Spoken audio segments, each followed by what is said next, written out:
हर रोज मैं चुपके से छत पर चढ़ जाता था पड़ोस वाली लड़की को नहाते हुए देखने के लिए। आमतौर पर मैं ये बात छुपाने की पूरी कोशिश करता था, लेकिन इस बार नहीं।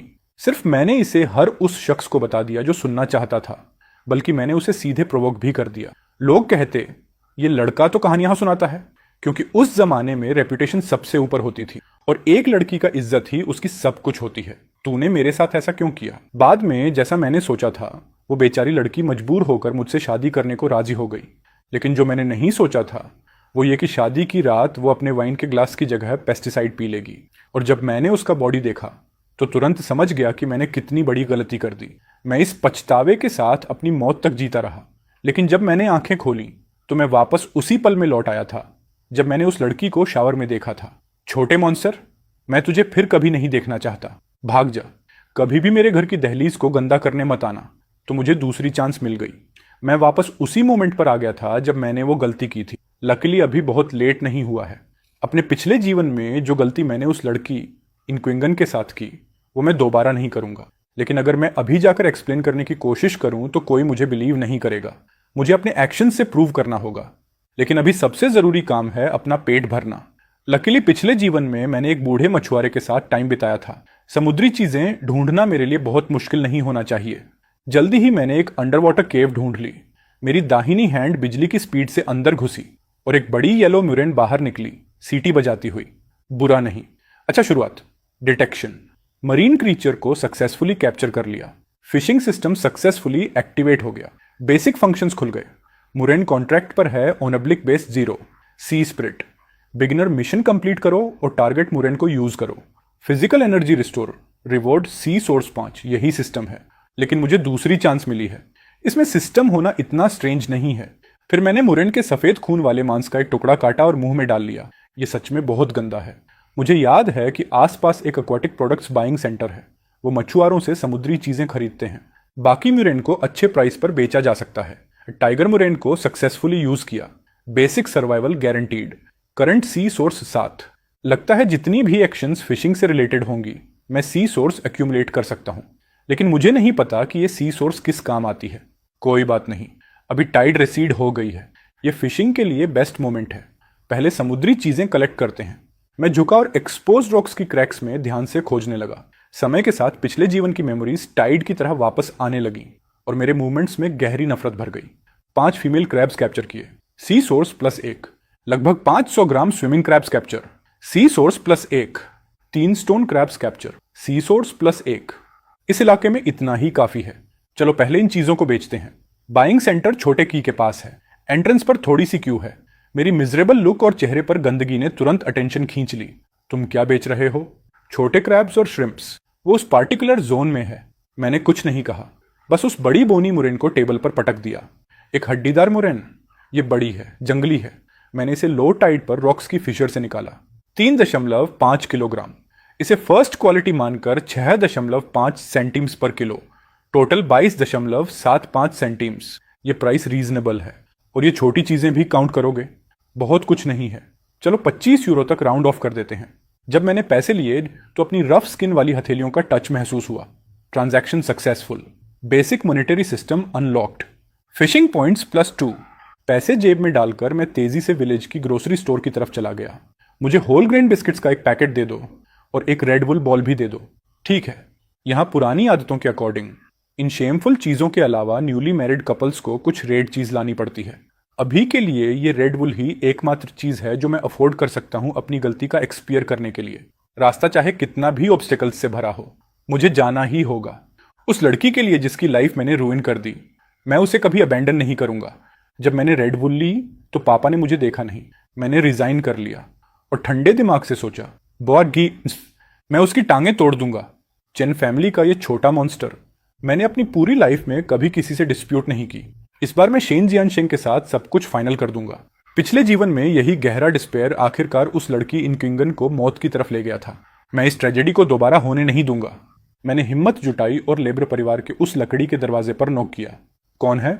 चाचा, मैं हूं शेनिजू। छोटे मॉन्स्टर, तुम हिम्मत कैसे करके वापस आए? मैं तुम्हें मार डालूंगा। ये पैसे आप रख लीजिए, मुझे नहीं चाहिए। चाचा, आपको मेरे साथ इतना फॉर्मल होने की जरूरत नहीं है। उनमें से एक ने लकड़ी का दरवाजा खोल दिया। मैं पीछे नहीं हटा। बल्कि सीधा दरवाजे के सामने घुटनों के बल बैठ गया। मेरे इस मूव ने उस गुस्से से भरे आदमी को भी शॉक कर दिया। चाचा, गलती मेरी थी। मैंने इनकुंगान का अपमान किया। आप चाहें तो मुझे मार डालिए, मैं कभी भी पलटकर वार नहीं करूंगा, लेकिन प्लीज मेरी बात लास्ट तक सुन लीजिए। आज मैं आसमान की कसम खाता हूं, मेरा पुराना गंदा रूप समुद्र में मर चुका है। मैं आज यहां आया हूं आपसे और इनक्विंगन से एक चांस मांगने। यह सब मैंने आज कमाया है, गनाई के पैसों से। मुझे पता है यह कुछ भी नहीं है, लेकिन आगे से मैं अपने हाथों पर भरोसा करूंगा ताकि इनक्विंगन एक अच्छी लाइफ जी सके। ये सड़ी हुई ऊन उठा और यहां से निकल जा। इनक्विंगन कभी भी तुम्हारे जैसे जानवर से शादी नहीं करेगी। उनमें से एक ने जोर से दरवाजा बंद कर दिया। मैं पूरे 15 मिनट तक बाहर घुटनों के बल बैठा रहा, जब तक अंदर से इनक्विंगन की दबे हुए रोने की आवाज धीरे धीरे कमजोर नहीं हो गई। लगता है आज मैं किसी तरह बच गया। मैं चुपचाप उठा और धीरे से वो लाल ऊन दहलीज पर रख दी। वहां से जाने के बाद मैंने एक मचटे खरीदी, एक छोटा नायलॉन रोप का रोल और थोड़ा मोटा नमक भी। फिर मैंने जाल, फिश ट्रैप्स बनाए और उन्हें डीप वाटर एरिया में सेट कर दिया। 2 स्ट्रॉन्ग ट्रैप्स सक्सेसफुली क्रिएट और प्लेस कर दिए गए। Ganai value +5, current Ganai value 15, detection दूसरी गनाई वैल्यू भी 15 पॉइंट्स तक पहुंच गई है। गनाई की आई अनलॉक हो गई। अब ये 10 मीटर के अंदर स्पेशल लाइफ रिएक्शंस या हाई वैल्यू मरीन टारगेट्स को डिटेक्ट कर सकती है। अगले ही पल मेरी आंखों में हल्की सी ठंडक दौड़ गई। मैंने इंस्टिंक्टिवली पास की गीली चट्टान की दरार की तरफ देखा। वहां एक डार्क रेड सी अनेमोनी चिपकी हुई थी। इस एबिलिटी के साथ फ्यूचर में सी फूड हंटिंग और ज्यादा एफिशिएंट हो जाएगी। ट्रैप्स को काम करने में टाइम लगेगा। अभी घर जाकर रेस्ट करने का समय है, कल सुबह फिर से चेक करेंगे। मैं अपना थका हुआ शरीर घसीटते हुए उस घर की तरफ चला जिसे मैं याद करता था। लेकिन जैसे ही मैंने घर का लकड़ी का दरवाजा खोला, कौन है ये छोटा हरामी? तुम वापस आने की हिम्मत कैसे कर रहे हो? पापा रुकिए, मेरी गलती थी। मुझे पता है मुझसे गलती हुई, सच में पता है। गलती? तुम्हें पता भी है तुमने क्या किया है। तुमने चेन फैमिली की इज्जत मिट्टी में मिला दी। इनक्विंगन जैसी अच्छी लड़की के साथ अब मैं अपने दोस्त का सामना कैसे करूं? आह, मेरी गलती थी। मैं बुरी सोच में अंधा हो गया था। मैं इनक्विंगन को नहाते हुए देखने चला गया। पापा, एक बार फिर मुझ पर भरोसा कर लीजिए। जो गंदा इंसान मैं पहले था वो सच में समुद्र में मर चुका है। मैं कसम खाता हूं, अब से मैं एक इंसान की तरह इज्जत से जीऊंगा। जो पाप मैंने किए हैं मैं उन्हें खुद ठीक करूंगा। पापा मेरी आंखों में घूरते रहे। उनकी आंखों में अब पहले वाली चालाकी और भावनाएं नहीं थी, बल्कि एक अजीब सी जिद और पागलपन भरी डिटर्मिनेशन थी। आखिरकार उनके हाथ का लकड़ी का डंडा धीरे धीरे नीचे आ गया। पापा, बड़े भैया को मत मारो। भैया, तुम्हारे सिर से खून बह रहा है। मेरी छोटी बहन इस दुनिया में अकेली इंसान थी जिसे अब भी मुझसे उम्मीद थी। जब मैं अपने सबसे बुरे दौर में था तब भी मैं उसी के दिए हुए खाने से किसी तरह जिंदा था। ये सोचते ही मेरे दिल में गर्माहट और गिल्ट एक साथ उमड़ पड़े। चुप, अंदर जाओ और बकवास मत करो। जाकर आराम करो और खुद को संभालो। तुम्हें देखकर ही मुझे गुस्सा आ जाता है। पापा, माँ कहाँ है और कहाँ होगी? वाई बीच पर। वाई बीच। आज 15 तारीख है, धत तेरे की। पिछले जीवन में माँ इसी दिन समुद्र से खाना इकट्ठा करने गई थी, क्योंकि घर में खाने के पैसे नहीं थे और भूख और चक्कर की वजह से वो लगभग लहरों में बह ही गई थी। नहीं, ये नहीं हो सकता। मुझे अभी जाना होगा। पापा, मैं वाई बीच जा रहा हूं माँ को ढूंढने। तुम फिर से परेशानी खड़ी करोगे और प्रॉब्लम्स मत क्रिएट करो। मुझे पता है मैं पहले गंदा इंसान था, लेकिन मुझे सच में सी फूड हंटिंग का थोड़ा एक्सपीरियंस है। मैं हेल्प करूंगा। मैं कभी भी माँ के लिए प्रॉब्लम क्रिएट नहीं करूंगा। ठीक है पापा, मैं पहले जा रहा हूं, बाकी बात बाद में करेंगे। मैं पूरी स्पीड से मड फ्लैट तक नहीं भाग पाया। बीच में रुककर चारों तरफ देखा।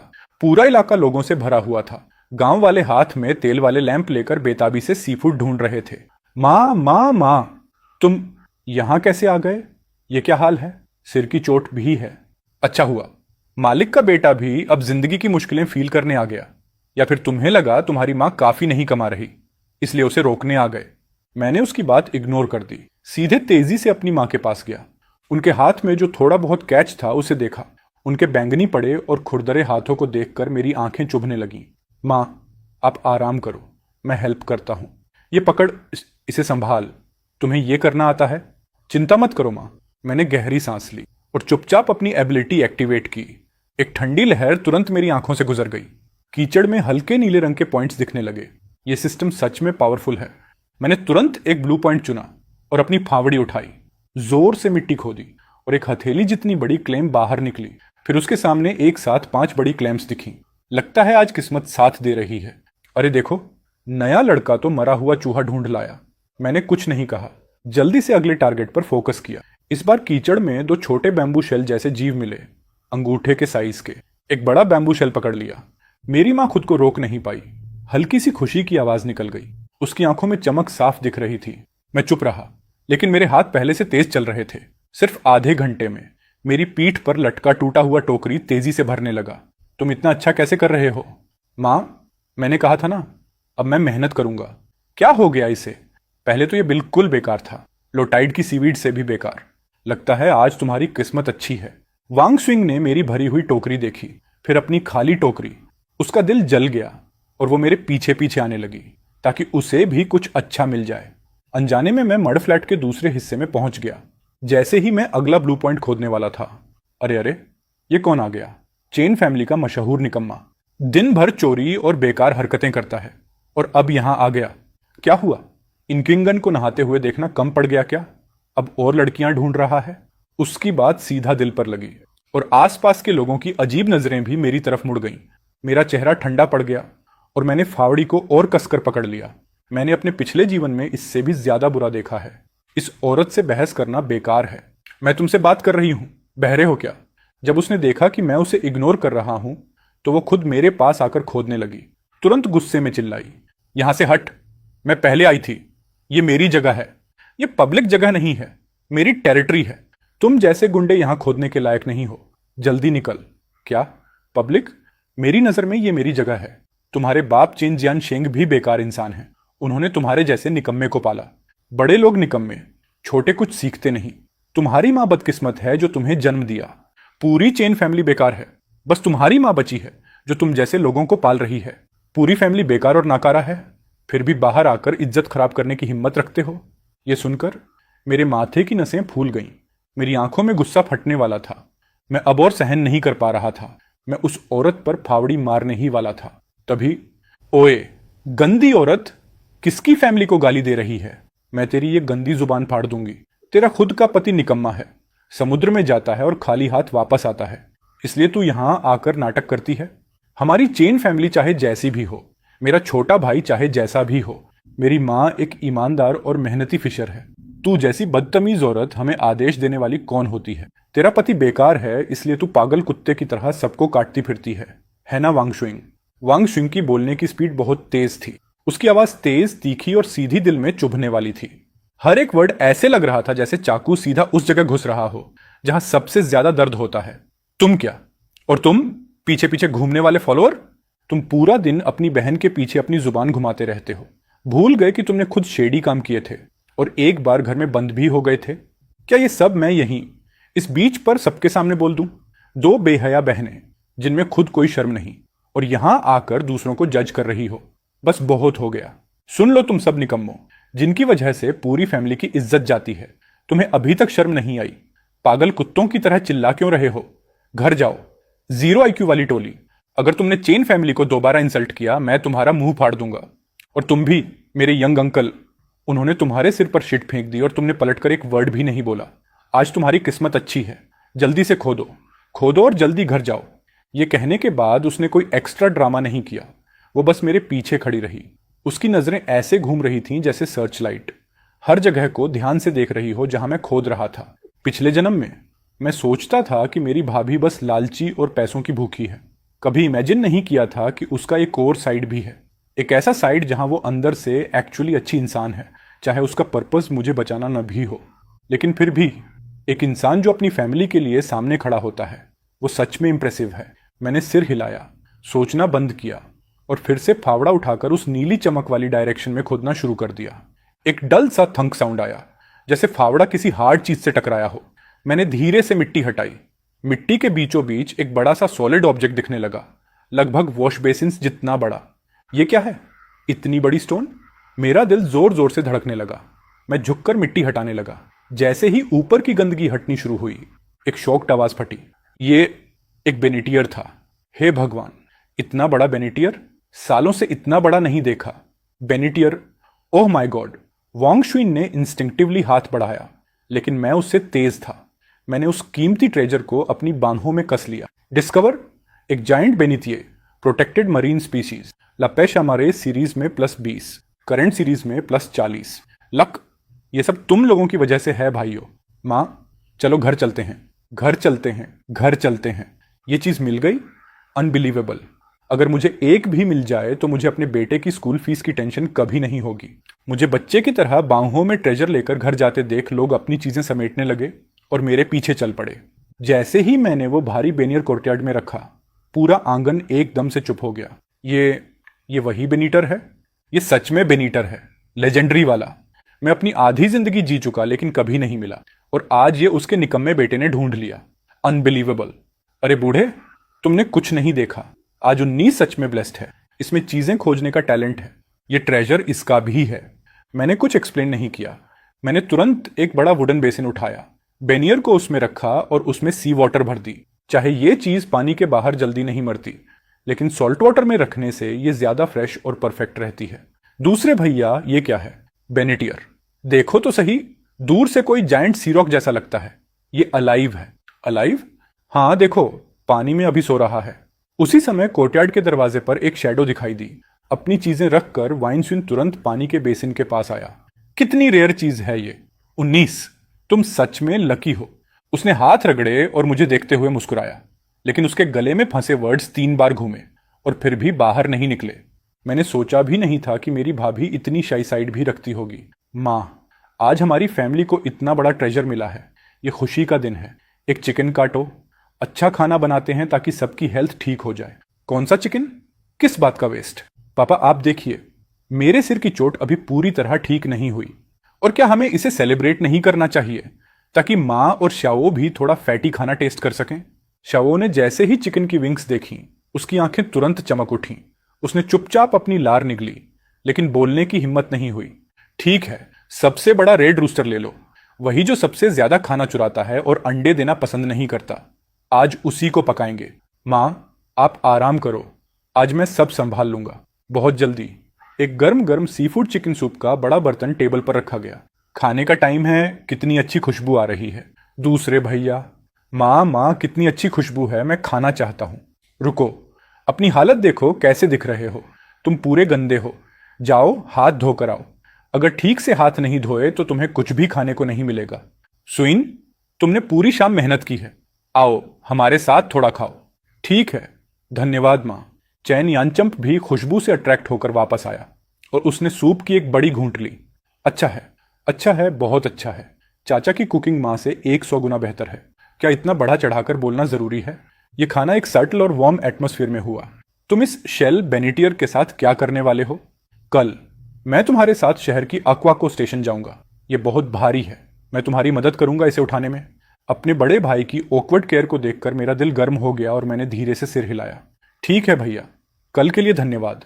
बाहर चांदनी पानी की तरह फैली हुई थी। पानी के बासिन में रखा शेल अभी भी शांत था, लेकिन इस खाने ने चेन फैमिली में कुछ चीजें बदल दी थी। अगले दिन सुबह सुबह मैं जल्दी उठ गया।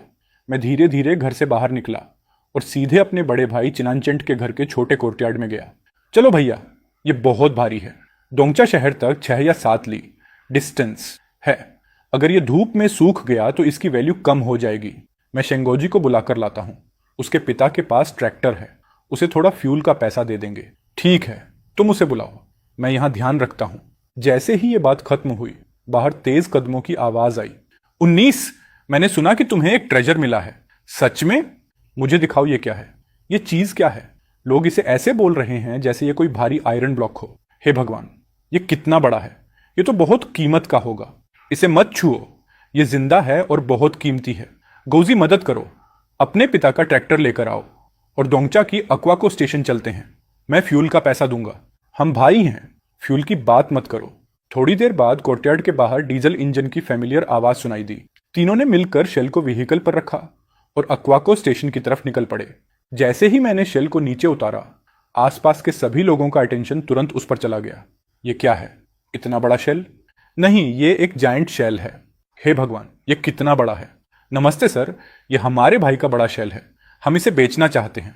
आप एक बार देख लीजिए। इतना बड़ा शेल। असली बात इसकी आउटर शेल है। अगर अंदर का मांस मर गया है तो इसकी कोई वैल्यू नहीं होगी। पहले हम इसका वेट चेक करेंगे और मांस का अंदाजा लगाएंगे। हम आपको लगभग 500 यूएन दे सकते हैं, लेकिन एग्जैक्ट प्राइस बॉस डिसाइड करेगा। 500 यूएन। चेनियन चंप और चेन गुजी दोनों शॉक हो गए। 500 यूएन एक आम मजदूर की 6 महीने की सैलरी के बराबर है।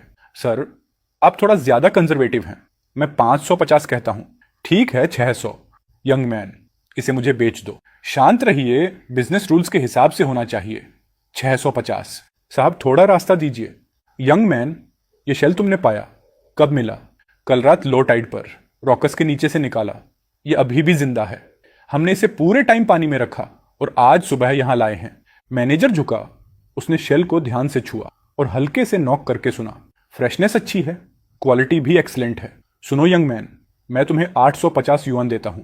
डोंगचा में इससे ज्यादा कोई नहीं देगा। चेन्युन और चेन गुजी की सांसें तेज हो गईं, लेकिन मैं शेल को ही देखता रहा। शेल अभी तक खुला नहीं था। यंग मैन, मैं समझता हूं तुम क्या सोच रहे हो। शेल बड़ा है, लेकिन नेचुरल पर्ल्स मिलने की संभावना बहुत कम है, और हाई क्वालिटी पर्ल्स की संभावना तो और भी कम है। इस इमेजिनरी चांस के लिए तुम 850 यूएन खो सकते हो। क्या ये वर्थ है? मैं 30 युआन और जोड़ता हूं। 880 युआन, ये मेरा फाइनल प्राइस है। सोच लो। 19, इसे बेच दो। 880 युआन काफी है। इससे एक बड़ा ब्रिक हाउस बन सकता है। ये पर्ल सिर्फ पॉसिबिलिटी है। हाँ, 880। हे भगवान, ये मौका दोबारा नहीं मिलेगा। ठीक है, 880 में बेच दिया। भाई साहब, पैसे और सामान की अदला बदली। पैसे ध्यान से गिन लेना। मैंने सबके सामने पैसे ध्यान से गिन लिए। ट्रांजैक्शन पूरी होते ही उस मैनेजर ने मुझे एक बिजनेस कार्ड पकड़ाया। पहली नजर में ही दिखता है कि तुम टैलेंटेड इंसान हो। अगर तुम्हें आगे भी ऐसे रेयर सी फूड मिले तो सीधे मुझे कांटेक्ट करना। प्राइस बिल्कुल फेयर रहेगा। मैनेजर काम, बहुत बहुत धन्यवाद। मैं सबसे पहले आपको ही याद करूंगा। भाई गोजी, जल्दी करो। पैसे समेटकर मैंने दोनों को तुरंत निकलने को कहा। दोनों चुपचाप अपनी चीजें समेटकर ट्रैक्टर में बैठ गए और तेजी से निकल पड़े। ट्रैक्टर मुश्किल से 10 मीटर गया होगा कि 3-4 लड़के फूलों वाली शर्ट पहनकर खिसकते हुए पास आ गए। भाग भी बहुत जल्दी गया, कड़ाही से निकला हुआ बत्तख। ट्रैक्टर कौन चला रहा था? वो शेंगूजी ही था ना? हाँ, मंदिर से तो भाग सकता है, लेकिन पगोड़े से नहीं छुप सकता। मेरे तो पसीने छूट गए। 19, तुमने अभी बहुत जल्दी रिएक्ट किया, वरना ये लोग हमें नहीं छोड़ते। गोजी, यहीं रोक दो। ट्रैक्टर से उतरकर मैंने आधे पैसे निकालकर अपने भाई के हाथ में थमा दिए। भाई ये लो। क्यों दे रहे हो? ये तो तुमने अकेले कमाए हैं, मैं नहीं ले सकता। अरे भाई, तुम मेरे साथ फॉर्मल मत बनो। आज तुम नहीं होते तो मुझे ये रिवॉर्ड मिलता ही नहीं।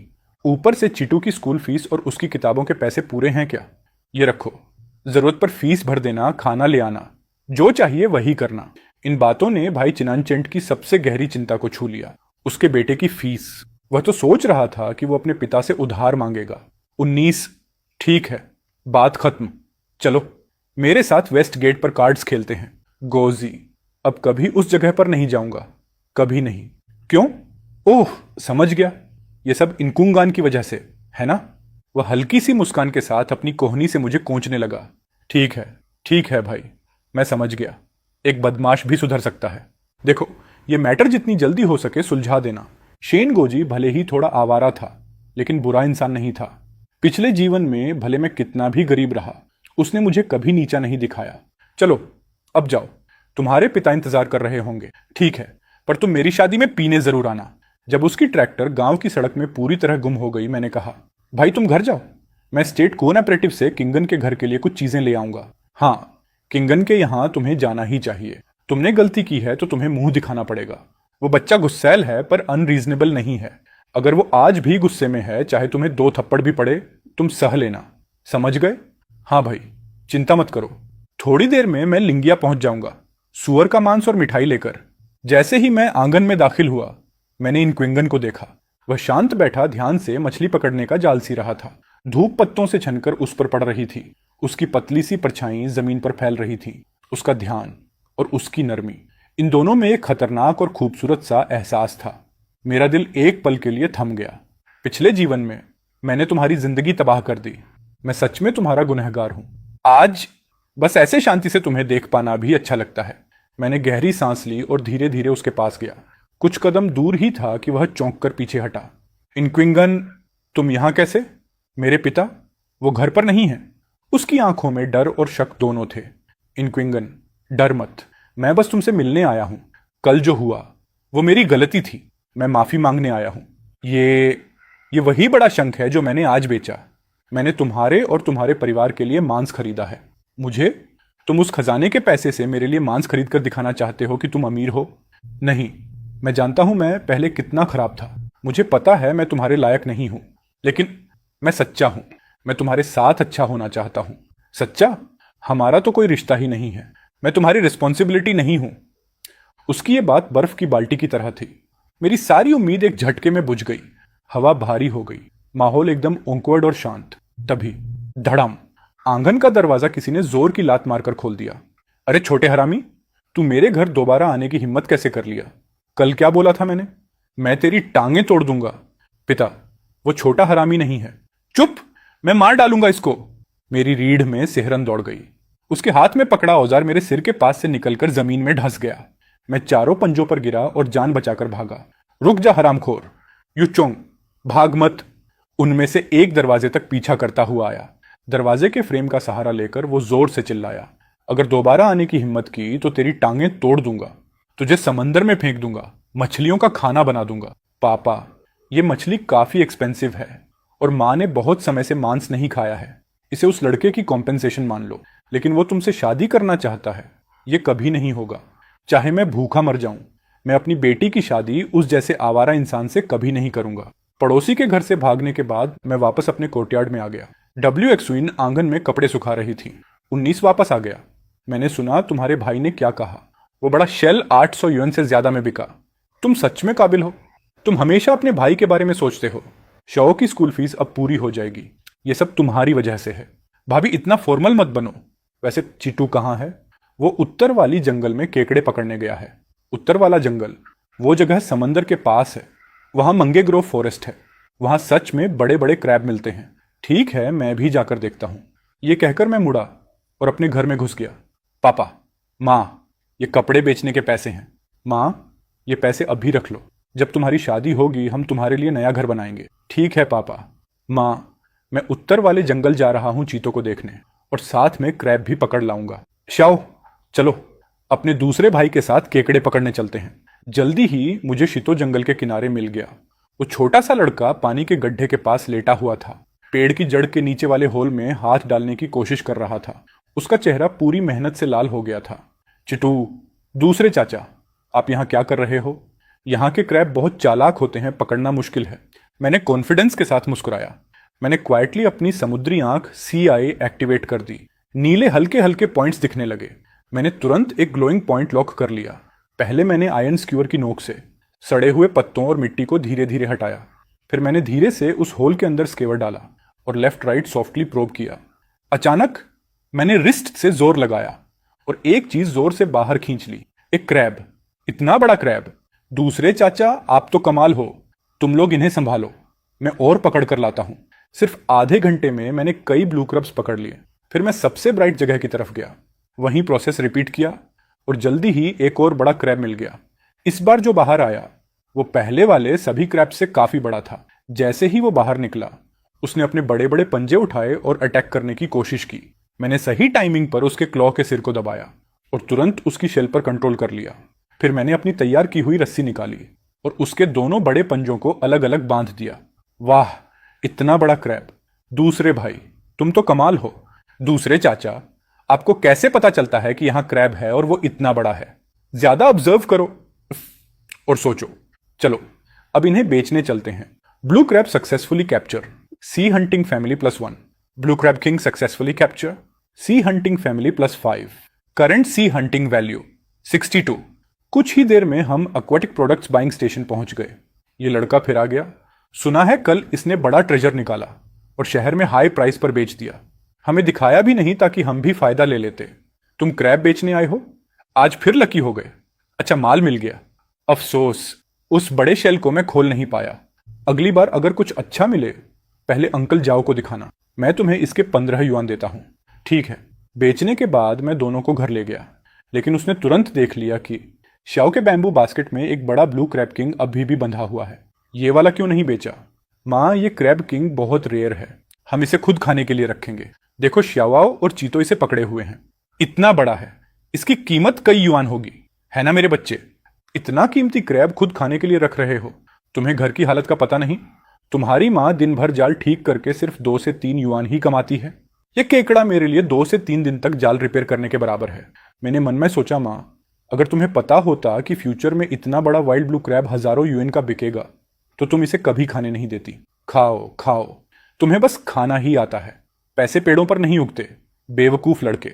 शेन श्याओ काओ ने जैसे ही सुना कि दोपहर में बड़ा क्रैब मिलेगा, उसकी आंखें तुरंत चमक उठीं। ऐसा लग रहा था जैसे जब से उसका दूसरा भाई छुपकर इनकुंगान को नहाते हुए देखने गया था तब से घर में मीट आना शुरू हो गया है।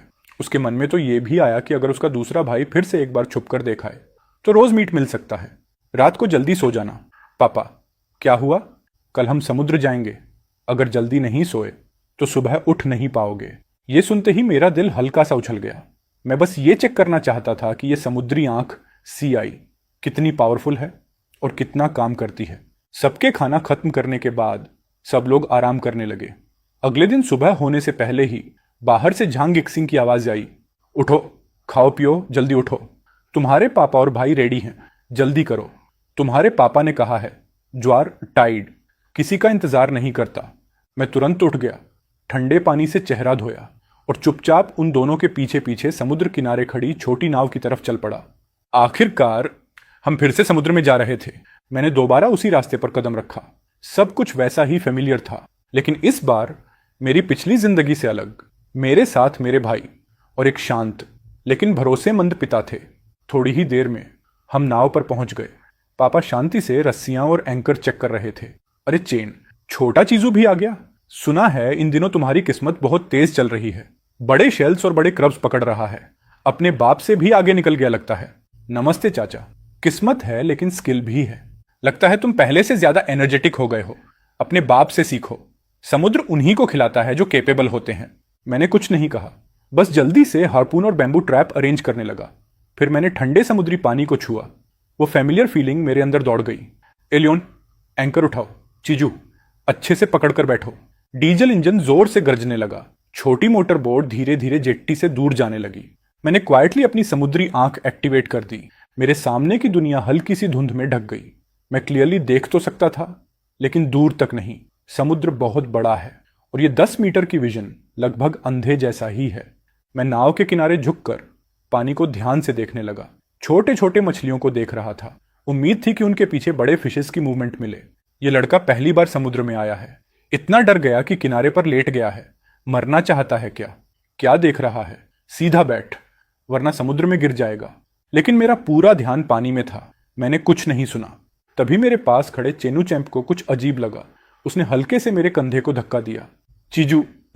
मैं अचानक चौंक गया और बैलेंस बिगड़ गया और सीधे ठंडे पानी में गिर पड़ा। चीजू, बोट रोक। शेनचेंट बिना 1 सेकंड सोचे पानी में कूद गया और तुरंत मेरा हाथ पकड़ लिया। शेन डोंग शेंग भी नाव के किनारे झुक गया और हाथ बढ़ाया। दोनों ने मिलकर मुझे ऊपर खींच लिया। मैं खांसते हुए पानी बाहर निकाल रहा था। बेकार लड़के, तू कुछ काम का नहीं है। नाव के किनारे झुककर मरना चाहता है क्या? पापा की डांट सुनकर इस बार मैंने अनएक्सपेक्टेड रिएक्शन दिया। मैंने अचानक सिर उठाया। मेरी आंखें चमक रही थीं। पापा, भैया, एक बहुत बड़ा तजर फिश का झुंड है। मैंने अभी पानी में देखा, हमारी नाव से कुछ दूरी पर है। तुमने सही देखा? क्या उनका शरीर लंबा और छपटा होता है जैसे ब्लेड, और ऊपर नीला काला ऑयली लेयर, और बहुत फास्ट तैरते हैं? हाँ, बिल्कुल वही, नीला काला, बहुत तेज, और छोटे सिल्वर फिशेस का पीछा कर रहे थे। जब मैं गिरा तब मैं उनके बहुत पास था। साफ देखा मैंने। ठीक है, हम तुम पर भरोसा करते हैं। ये बोलते ही पापा ने डीजल इंजन को जोर से स्टार्ट किया। एक्सेलरेटर पूरा दबा दिया। छोटी नाव पागलों की तरह स्पीड पकड़कर उसी दिशा में दौड़ पड़ी जहां मैंने बताया था। हम अमीर हो गए। ये तजर फिश का पूरा झुंड है। तू कमाल है लड़के। जल्दी जाल फेंक, जल्दी जाल फेंको। चेनुचम भी तुरंत रिएक्ट कर गया। वो नाव के आगे भागा और मैं भी जल्दी जल्दी रस्सियां सुलझाने लगा, पूरी ताकत लगाकर। क्या किस्मत मिली है यार। पानी में गिरते ही सीधा ताजार मछलियों का पूरा झुंड ऊपर आ गया। लेकिन उसी पल पानी की सतह के नीचे से एक नीला काला साया जोर से उछलकर बाहर आया। फिर जैसे किसी ने गर्म तेल में ठंडा पानी डाल दिया हो, पूरी समुद्र की सतह एकदम फट गई। अनगिनत ताजार मछलियां जोरों से पानी के बाहर कूद पड़ी। हम तो अमीर हो गए, सच में अमीर। जल्दी यूएन जाल फेंको। चेन्युएन को तो शौक होने का भी टाइम नहीं मिला। फटाफट भागते हुए लियू ने पूरी ताकत से मछली वाला जाल फेंक दिया। मदद करो जाल खींचने में। बाप, बेटा और एक और आदमी, तीनों ने एक साथ नारे लगाते हुए जाल ऊपर खींचना शुरू किया। बड़ी मुश्किल से जाल पानी से बाहर निकाला और जाल की सारी खानों में ताज़ा मछलियां पागलों की तरह फंसी हुई थीं। धूप में उनकी नीली काली चमक अजीब ठंडी चमक दे रही थी। उनकी पूंछ इतनी जोर से फड़फड़ा रही थी कि पानी की बूंदें चारों तरफ उड़ रही थीं। यह जाल कम से कम 100 किलो का होगा। ताज़ार की शानदार पकड़। समुद्री शिकार करने वाला परिवार। इस वक्त शिकार नंबर 67 चल रही है। जल्दी मछली निकालो और तेल वाली स्टोरेज में डालो। शेन जियान शेंग ने बड़े आराम से जाल से मछली निकाली और नाव की तेल वाली टंकी में फेंक दी। लेकिन पहली पकड़ अभी पूरी निकाली भी नहीं थी कि बूढ़ा बाप फिर बोलने लगा, जब तक मछलियों का झुंड टूटा नहीं है फायदा उठाओ। दूसरा जाल फेंको, फिर तीसरा जाल, चौथा जाल। बाद में मुझे खुद याद नहीं रहा कि कितने जाल फेंके और कितनी मछलियां निकाली। बस इतना महसूस हो रहा था कि मेरे हाथ दुख रहे थे, उठ भी नहीं पा रहे थे और उंगलियां कई बार जाल और मछलियों के पंखों से कट चुकी थीं। बस अब नहीं हो रहा। लेकिन यह सब वर्थ था। यह सफर 15 दिन तक चलेगा। थकान तो है, पर यह मेरी रीबर्थ के बाद पहली पकड़ थी, इसीलिए वर्थ था। सिर्फ एक पछतावा है, समुद्री शिकार की CI अभी भी 67 पर ही रुकी है। लगता है कि पहली बार में मिलने वाले कॉपर लेवल समुद्री जीव दोबारा नहीं फंसते। अब ये लोग मुझे कम ज्वार वाली मछली पकड़ने के सीक्रेट टिप्स देंगे। कमाल है छोटे, तुमने इस बर्बाद समुद्र में सोने की खान ढूंढ ली क्या? सच में गिरना वर्थ था। तुम्हें पता है गोनियन देवी को प्रणाम कैसे करते हैं? वो पूजा बहुत सिंसियरली की जाती है गोनियन के सम्मान में। कैसे हिम्मत हुई झूठ गढ़ने की? अगर और बकवास की ना तो समुद्र में फेंक दूंगा, मछलियों का खाना बन जाएगा। मैं चुपचाप सर झुकाकर खड़ा हो गया। यहाँ और जगहों की तरह नहीं है। यहाँ लोग माओ को भी मानते हैं, पर समुद्र की असली देवी ग्वेनिन को सबसे ज्यादा मानते हैं, इसलिए उसके लिए डर और सम्मान दोनों है। पापा, हम IGU चट्टान टापू के पीछे की तरफ और चलें, शायद मौका मिल जाए। अभी समुद्री खाई में एक्सप्लोरेशन करने का टाइम नहीं हुआ। अगर आधे खाली लौटे लोग क्या बोलेंगे? थोड़ा और जाल फेंकते हैं, अगर कुछ नहीं मिला तो वापस चलेंगे। छोटी नाव फिर चल पड़ी। आधा घंटा बहते हुए हम IGU के पीछे पहुंच गए। मैंने इंस्टिंक्ट से समुद्री नजर एक्टिवेट कर दी। अरे बाप रे, सामने जायंट जंगली ग्रुपर मछलियां हैं। ये चीजें बहुत महंगी बिकती हैं। अफसोस, वहां वर्लपूल और अंडर वाटर करंट्स हैं, नाव पास नहीं जा सकती। उसी समय पास की एक छोटी लकड़ी की नाव धीरे धीरे हमारी तरफ आ रही थी। ओए बूढ़े घुटने, तुम्हारी स्टोरेज में कुछ है या नहीं? कुछ खास नहीं, बस कुछ ताजार के जाल फेंके थे। ठीक है, मैंने चिल्लाया, लेकिन मेरी नजर अपने ही स्टोरेज पर जाकर अटक गई और वो नजर हट ही नहीं रही। अरे बूढ़े, तुम्हारी स्टोरेज तो लगभग भर चुकी है, तू तो अमीर हो गया। क्या अमीर? अरे ये मछली कोई महंगी थोड़ी है, बस मात्रा ज्यादा है। मात्रा भी पैसा होती है। इस बार तो कई दिनों की कमाई एक साथ बन गई। कहां मिली ये? किस्मत ज्यादा है तुम्हारी। और तुम कुछ पकड़ा क्या? मत पूछो। कई जाल फेंके पर सिर्फ छोटी मोटी चीजें मिली। छोटी झींगा तक नहीं मिली कि तेल का पैसा निकल जाए। जगह अच्छी लगती है पर मछली खींचती नहीं। बूढ़े घुटने, ये मछलियां बिल्कुल कहां पकड़ी? प्लीज सीक्रेट बता दो। रास्ते में बस 3-4 लीग आगे मिल गई, सही मोमेंट पर। मछलियों का झुंड पानी में ऐसे भाग दौड़ कर रहा था जैसे उबलते पानी में कूदते हुए मोमो। आज सुबह मैं वहीं से आया हूं, फिर मुझे कुछ क्यों नहीं दिखा? थैंक यू बहुत बहुत बूढ़े घुटने। मैं भी अपनी किस्मत ट्राई करता हूं, मिलता हूं बाद में। ये बोलकर उसने भी इंजन फुल स्पीड में डाल दिया और बूढ़े घुटने ने जिस डायरेक्शन में इशारा किया था वहीं निकल गया। चलो पानी चेक करते हैं, चलो चलते हैं। वहां बस कुछ छोटे छोटे बिखरे हुए स्क्विड थे और नतीजा भी वही निकला। बूढ़े घुटने ने लंबी सांस ली और छोटे मछलियों को वापस समुद्र में फेंक दिया। ठीक उसी समय समुद्री हवा का स्वाद अचानक बदल गया, ठंडी नमी के साथ। बूढ़े घुटने ने आसमान की तरफ देखा और नोटिस किया कि एक बड़ा काला बादल धीरे धीरे ईस्ट से आ रहा है। मौसम बदलने वाला है, लगता है बड़ा तूफान आने वाला है। जल्दी करो, जाल समेटो और ऊपर गांव चलो, उसने कड़क आवाज में कहा। वो तेजी से और फुर्ती के साथ जाल समेटने लगा और मैं बस घूर रहा था गहरे काले समुद्र को। लगता था जैसे नीचे कुछ हल्का चमक रहा हो। बहुत दूर था, साफ नहीं दिखा। ऐसे ही चले जाना, थोड़ी तकलीफ देह बात है। पापा, मुझे नीचे जाकर देख लेने दो। बचपन से तुम लोगों के साथ हो, आज तो देखने दो कि समुद्र का नीचे वाला हिस्सा कैसा होता है। पागल हो गए हो? आसमान गिरने वाला है, लहरें उठ रही हैं।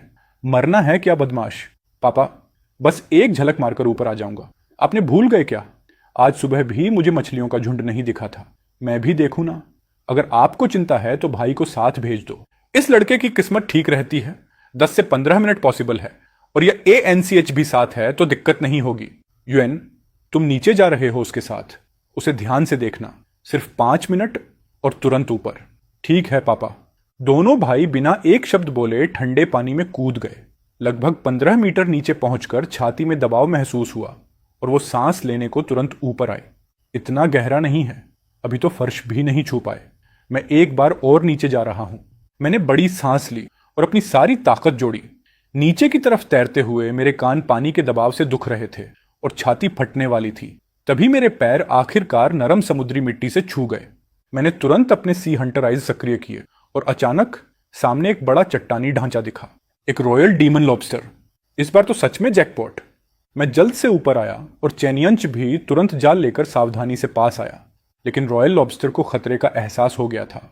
उसकी पूंछ थोड़ी खुली, जैसे किसी भी पल भागने को तैयार हो।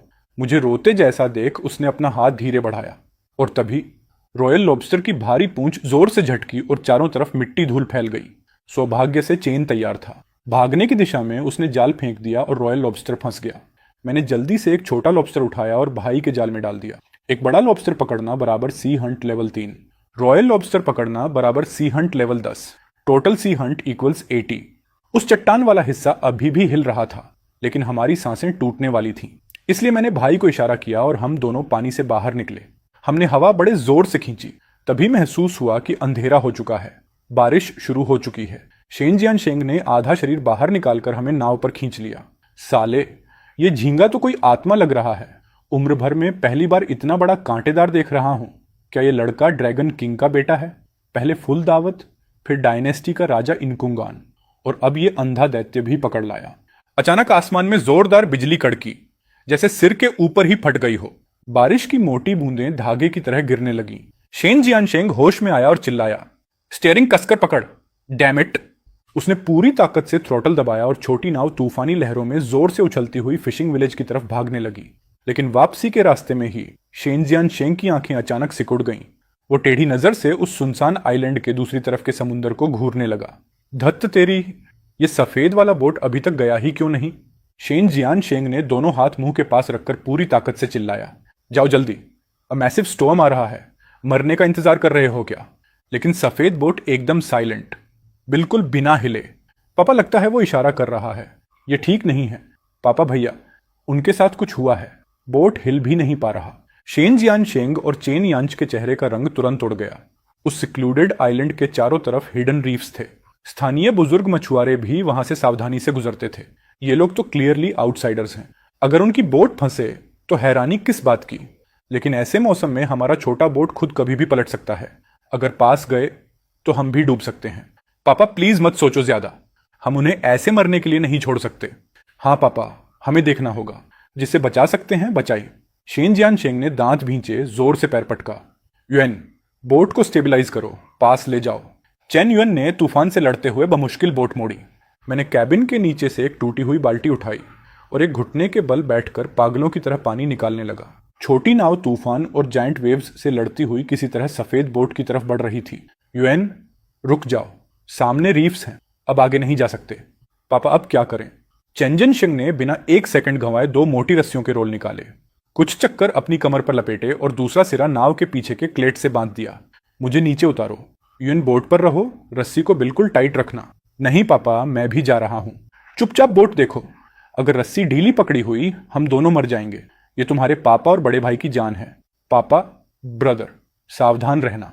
पिता और भाई दोनों एक एक करके लहरों में कूद गए। सिर्फ 10 से 12 मीटर का फासला। आम दिनों में एक पल की बात होती, लेकिन आज तूफान दोनों को बार बार पानी में धकेल रहा था। सफेद बोट के आगे खड़े दोनों आदमी, जो शायद घंटे से मौत का इंतजार कर रहे थे, उम्मीद दिखते ही इतने शौक में आ गए कि लगभग रो पड़े। नीचे उतरो, 1 बाय 1। गोल्डन वॉच वाला आदमी नीचे उफनते पानी को देख रहा था। डर से मरा जा रहा था, चेहरा सफेद पड़ गया, लेकिन सर्वाइवल की भूख उससे भी तेज थी। उसने दांत भींचे और बोट के किनारे से नीचे सरक गया। शेन जियानशेंग ने उसे पकड़ लिया। मजबूती से पकड़ो, डोंट लेट गो। दूसरा भी, जल्दी उतरो। ग्लासेस वाला आदमी भी कांप रहा था, लेकिन साथी को उतरता देखकर हिम्मत जुटाई और नीचे आ गया। चेन यंच पहले से ही तैयार खड़ा था। मुझे पकड़ो और मेरे साथ चलो, जल्दी। मैं बोट पर खड़ा कांप रहा था। पापा की दहाड़ सुनकर तुरंत रस्सी खींचनी शुरू कर दी। चारों लोग रस्सी के सहारे बोट की तरफ खींच रहे थे, लेकिन तभी साइड से तेज हवा का झटका आया और एक फोल्डिंग चेयर सफेद बोट से उड़कर घूमती हुई आई। सावधान, चेयर सीधा शेन यांच के हाथ पर लगी, वो हाथ जिससे वो ग्लासेस वाले आदमी को पकड़ रहा था। दर्द इतना तेज था कि चेन यांच का हाथ इंस्टिंक्टिवली खुल गया और ग्लासेस वाला आदमी सीधे ठंडे गंदे उफनते पानी में डूब गया। अंकल मिंग्स, उसे बचाओ, प्लीज बचाओ, वो मेरा भाई है, मैं तुम्हें जितना पैसा चाहो दूंगा, कोई भी रकम, बस उसे बचा लो। ऐसे तूफान में कैसे बचाइए? हम खुद एक आदमी को संभाल रहे हैं, दूसरा छोड़ा तो हम मरेंगे। चुप रहे युएन, बोट पर लौटो। चेनियांच की आंखें लाल थीं, वो पानी में बनते बिगड़ते बुलबुले देखता रहा, लेकिन उसे पता था पापा सही कह रहे थे। उसने दांत भींचे, रस्सी कमर से टाइट की और भरसक जोर लगाते हुए बोट की तरफ तैरने लगा। लेकिन तभी छपाक, किसी के पानी में कूदने की साफ आवाज आई। सबकी नजर मेरी तरफ गई। मैं सीधे पानी में कूद चुका था। मैं उस जगह की तरफ तैरने लगा जहां ग्लासेस वाला आदमी डूबा था। नालायक, वापस आ, वापस आ। गोल्डन वॉच वाला आदमी भी हक्का बक्का रह गया था। उसे पकड़कर रखने वाला शेन जियानशेंग भीतर तक हिल गया था। गुस्से से उसके फेफड़े फटने वाले थे, लेकिन वो कुछ कर भी नहीं सकता था, क्योंकि जिस आदमी को वो खुद पकड़े था वो भी पानी में गिर सकता था। मैं नीचे जाते ही तुरंत हने आइज एक्टिवेट किए और लगभग 7 से 8 मीटर की गहराई की तरफ तेजी से उतर गया। चश्मा वाला आदमी पानी में तड़प रहा था और हाथ पैर मार रहा था। उसके मुंह से लगातार बुलबुले निकल रहे थे, तो मैं पीछे से उसके पास गया। मैंने अपने दोनों हाथ उसके बगल आर्मपिट्स के नीचे डाले और उसे अपनी छाती से कसकर पकड़ लिया, उसे पूरी ताकत से ऊपर खींचते हुए। जैसे ही मैं 2 से 3 मीटर ऊपर उठा, अचानक मेरी पीठ किसी चीज से टकरा गई। एक पल में मेरे पूरे शरीर के रोंगटे खड़े हो गए। साला, ये एक ओनर्क है। हालांकि कहा जाता है कि ऑर्क्स इंसानों पर रेयरली अटैक करती हैं, लेकिन वो बस एक रूमर है। अभी की सिचुएशन में अगर मैं इस क्रीचर के जाल में फंस गया तो कॉन्सिक्वेंसेस। लेकिन ये ऑर्क बस क्यूरियस लग रही थी। वो उनके चारों तरफ तैर रही थी, लेकिन मेरे रोंगटे खड़े हो गए, क्योंकि थोड़ी दूरी पर कई और उतनी ही बड़ी ऑर्क्स हमें हल्के से घेर रही थी। नहीं, अगर ऐसा ही चलता रहा तो चाहे ऑर्क्स हमें खाएं या ना खाएं, हम डूब ही जाएंगे। बस मैंने हिम्मत जुटाई और अपने दोनों पैरों से पूरी ताकत से तैरना शुरू किया। लेकिन जैसे ही मैं तेजी से ऊपर बढ़ा, अगली लहर ने जहाज को ढक लिया। मैंने जहाज के नीचे की तरफ देखा और वहां एक छोटा काला सफेद सा साया दिखा। असल में एक छोटा ऑर्क फिशिंग नेट में फंसा हुआ था और ये बड़ी ऑर्क्स मुझसे मदद मांग रही थी। लेकिन ये आदमी तो पहले ही मरने वाला है। पहले इंसान को बचाना ज्यादा जरूरी है। तो मैंने दांत भींचे और ऊपर की तरफ तैरता रहा। आखिरकार हम दोनों पानी की सतह को तोड़कर बाहर आ गए। एक तेज शोर और अफरा तफरी ने हमें तुरंत घेर लिया। बड़े भाई, यहां, बड़े भाई, जल्दी आओ, जल्दी बढ़ो। छोटी नाव तेजी से पास आई। कई लोगों की मदद से उन्होंने बेहोश चश्मा वाले आदमी को नाव के तख्ते पर चढ़ा लिया। मिंग्स, मिंग्स, उठो। साले कमीने, तुम्हें जीने की कदर नहीं है। घर पहुंचकर मैं तुम्हारी खाल उधेड़ दूंगा। जल्दी चढ़ो पापा, मैं अब भी आता हूं। बस इतना कहने का ही टाइम मिला। फिर मैंने अपने शरीर को पीछे झुकाया और फिर से पानी में कूद गया। चिनीजू, साले कमीने, आखिर तू करने क्या जा रहा है? भगवान तुम्हारी रक्षा करे। बिल्कुल भी चिंता मत करो। और जैसे ही मैं फिर से पानी में कूदा, मैं सीधे छोटे ऑर्क की तरफ बढ़ गया। मैंने जल्दी से उस छोटे ऑर्क को ढूंढ लिया। उसका छोटा शरीर फिशिंग नेट में बुरी तरह फंसा हुआ था और वो बीच बीच में दर्द से कराह रहा था। मैं उसके पास गया और सावधानी से सबसे टाइट जाल के धागों को पकड़ा। चट्टानों से घिसे हुए हिस्सों के रास्ते धीरे धीरे उस मजबूत जाल को फाड़ना शुरू किया। छोटे ऑर्क को शायद मेरी नीयत समझ आ गई थी। हालांकि वो अभी भी दर्द में कराह रहा था, लेकिन उसकी तड़प अब काफी कम हो गई थी। समय धीरे धीरे बीतता गया। जैसे ही आखिरी जाल का धागा टूटा, छोटे ऑर्क ने अचानक जोर से झटका मारा और तुरंत आजाद हो गया। Young golden orca successfully captured. Marine perception value +20। Current value equals 100। लक्ष्य जीव यंग ऑर्क डिटेक्ट हुआ। तुम्हारे प्रति बहुत हाई लेवल की दोस्ती। तुम एक पैक्ट बनाने की कोशिश कर सकते हो। सक्सेस रेट बढ़ चुका है। इस पैक्ट के लिए 100 सी सेंस पॉइंट्स खर्च होंगे। क्या तुम पैक्ट बनाना चाहते हो? क्या ऑर्क के साथ पैक्ट भी कर सकते हैं? तो फिर इंतजार किस बात का? कंफर्म किया गया। 100 एब्जल पॉइंट्स इस्तेमाल हो गए। पैक्ट सफलतापूर्वक बन चुका है। जैसे ही वो सिस्टम वॉइस धीरे धीरे गायब हुई, एक नीली आभा अचानक छोटे ऑर्क के शरीर पर फैल गई। एक पल के लिए मुझे लगा जैसे मेरे और उसके बीच कोई हल्का सा कनेक्शन बन गया है। कॉन्ट्रैक्ट सफल हो गया। Baby orca has established a primary mental link with you. हो गया। मेरे दिल से एक बड़ा बोझ उतर गया। लेकिन तभी मेरी आंखों के सामने चिंगारियां सी उड़ने लगी। मेरी चेतना धीरे धीरे खत्म होने लगी। मुझे ऊपर जाना है, मुझे ऊपर जाना है। मैंने अपनी आखिरी ताकत लगाई। मेरे पैरों ने जोर से पानी को मारा और मैं पूरी ताकत से ऊपर की तरफ तैरने लगा। लेकिन पानी बहुत ज्यादा गंदा था। मेरा डायरेक्शन सेंस कब का खो चुका था। मुझे लग रहा था कि मैं सतह से और दूर जा रहा हूँ। चारों तरफ अंधेरा बढ़ता जा रहा था। मैं अभी अभी तो फिर से जन्म लिया था। मैं तो अभी अभी ठीक होना शुरू हुआ था और अब फिर से इस समुंदर की गहराई में डूबकर मरने वाला हूँ। यार, मैं शायद इस दुनिया का सबसे बदनसीब रिबॉर्न इंसान हूँ। जैसे जैसे मेरी होशियारी धुंधली होती जा रही थी, तभी अचानक एक जोरदार ताकत ने मेरे डूबते शरीर को कसकर पकड़ लिया। वो छोटा ORC था। उसने अपनी बड़ी और मजबूत सिर से मुझे ऊपर की तरफ धकेलना शुरू किया। जैसे ही ठंडा समुद्री पानी फटकर खुला और हम सरफेस पर आए, मैं खुद को रोक नहीं पाया और हवा को पागलों की तरह खींचकर सांस लेने लगा। सच में, यह छोटा ओर्क ना होता तो शायद इस बार मैं पूरी तरह नीचे चला ही गया होता। हमारा बोट कहाँ है? क्या उन्होंने मुझे छोड़ दिया? नजर दौड़ाई तो चारों तरफ सिर्फ काला आसमान और समुद्री अंधेरा दिखाई दे रहा था। बहुत देर तलाशने के बाद लगभग 100 मीटर दूर मुझे एक छोटा सा काला धब्बा हिलता डुलता दिखा, जो तेज हवा और लहरों में बुरी तरह झूल रहा था। पापा, भैया। उसी समय शेन जियानशेंग और उसका बेटा शेन युआनचेन बोट के आगे की तरफ लेटे हुए थे। उसी जगह को घूर रहे थे जहां मैं गायब हुआ था। अचानक गोल्ड वॉच वाला आदमी जैसे कुछ सुनकर ठंडे ढंग से सिर उठाता है। वहां कोई हाथ हिला रहा है। यह सुनते ही शेन जियानशेंग तुरंत उधर देखता है। बारिश की धुंध में उसे बस एक हल्का सा हाथ दिखाई देता है जो तेजी से हिल रहा था। वो शीज्यू है। लायन और चांट ने तुरंत बोट मोड़ दी और छोटा बोट तेजी से मेरी तरफ बढ़ने लगा। शेनजियन शिंग और चेन युएनचन ने बहुत मेहनत करके मुझे बोट पर खींच लिया। भगवान का शुक्र है कि मेरा बूढ़ा बाप और बड़ा भाई थे, वरना आज तो मेरा गेम ओवर पक्का था। साले कमीने, आदमी को बचाया था या अपने आप को मारने नीचे कूद गए थे? पता है मुझे कितना डर लगा। बाबा, मैं तो टाइगर स्प्रिट को बचाने गया था। मैं मरने कहाँ गया था? मैंने पूरी जिंदगी में पहली बार ORC देखा है। डरना मत, ये यहाँ किसी को चोट नहीं पहुंचाते, बस गुजर रहे होंगे। और ये छोटा वाकई काफी स्मार्ट है। ठीक है, जल्दी से बोट चालू करो। अगर ये वापस आ गए तो दिक्कत होगी। उसी समय यानचेन पोर्ट के करीब स्टेशन पर वांग गुइंग समुंदर की धुंधली सतह को घूर रही थी। उसके हाथ अनजाने में घिस रहे थे और शेन श्याओ उसकी बगल में खड़ा था, उसकी पैंट को कसकर पकड़े हुए।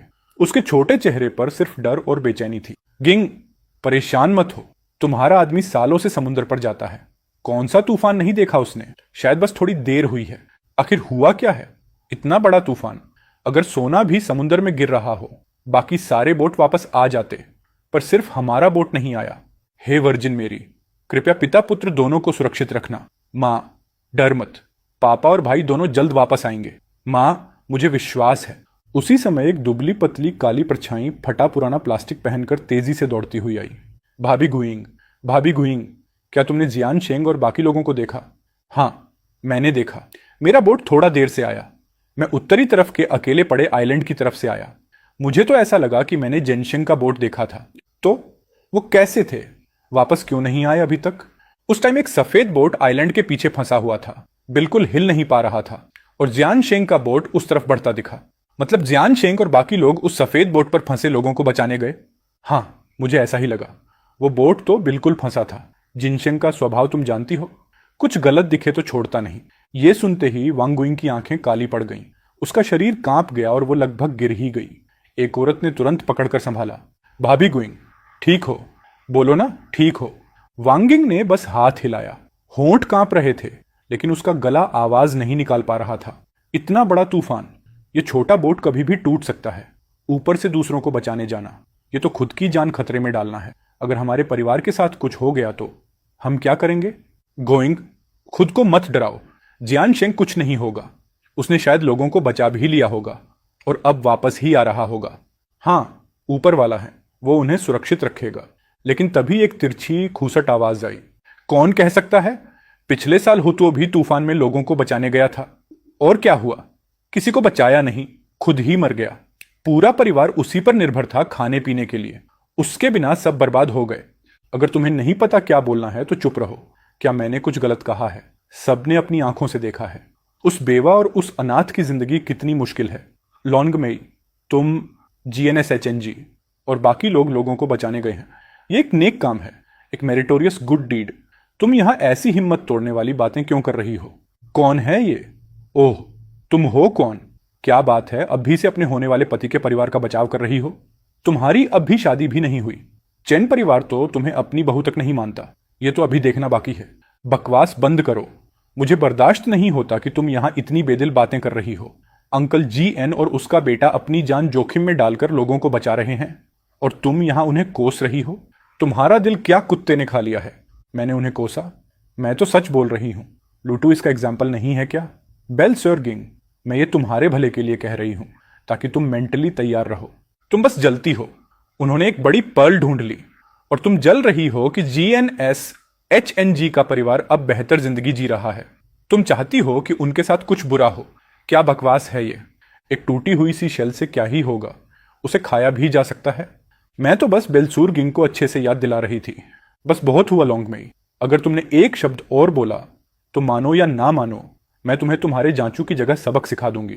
GNSHNG और बाकी लोग अभी जिंदगी और मौत के बीच झूल रहे हैं और तुम यहां लड़ाई कर रही हो, फूट डाल रही हो। तुम्हारा इरादा क्या है?